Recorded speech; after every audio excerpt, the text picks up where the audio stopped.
Он уже освоился и по-хозяйски обходит свою территорию. Слона Филимона привезли накануне вечером.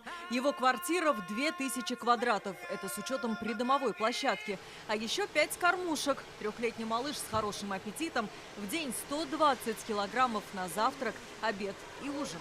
Мы шли, не знали, что слон здесь, и друзья буквально вот видео перекинули в WhatsApp, и я так была удивлена, очень обрадовалась. Первый раз увидели, конечно, вообще понравился. Дочке особенно понравился. Очень рады, что у нас наш зоопарк все усовершенствуется. Филимон с московской пропиской родился в зоопарке. Его только отлучили от мамы. Новую родину для Филимона искали давно. Река Замбези стала лучшим вариантом, говорят специалисты. Здесь есть песок круглый год, это очень важно, да? Здесь большие площади.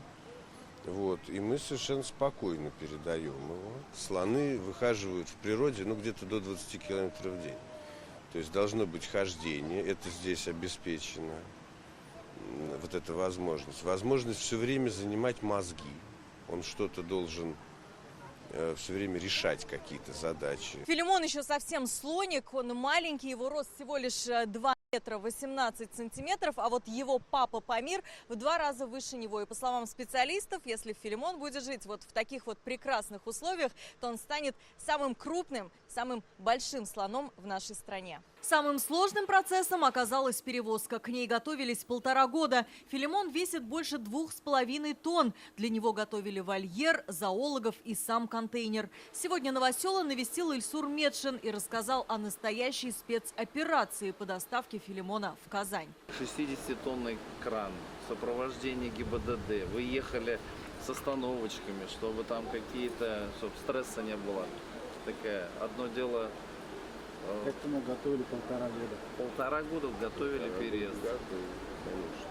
Ну как в целом, по-вашему, как перенес? Хорошо. Да?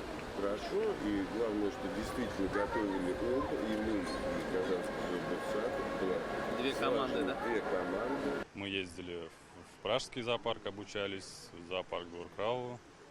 Учились там, в московском зоопарке, стажировки, учебы. Слону вообще запрещается заходить в вольер. Работа с слоном у нас происходит в защищенном контакте только через ограждение. Как говорят специалисты, Филимон очень любознательный. Каждый раз по-новому ломает игрушки, умеет работать палкой, обожает песчаные ванны. В зоопарке его имя понравилось посетителям. Созвучно со словом «филь», что в переводе с татарского «слон». Алия Хайрудинова, Рамзиль Гарипов, ТНВ, Казань.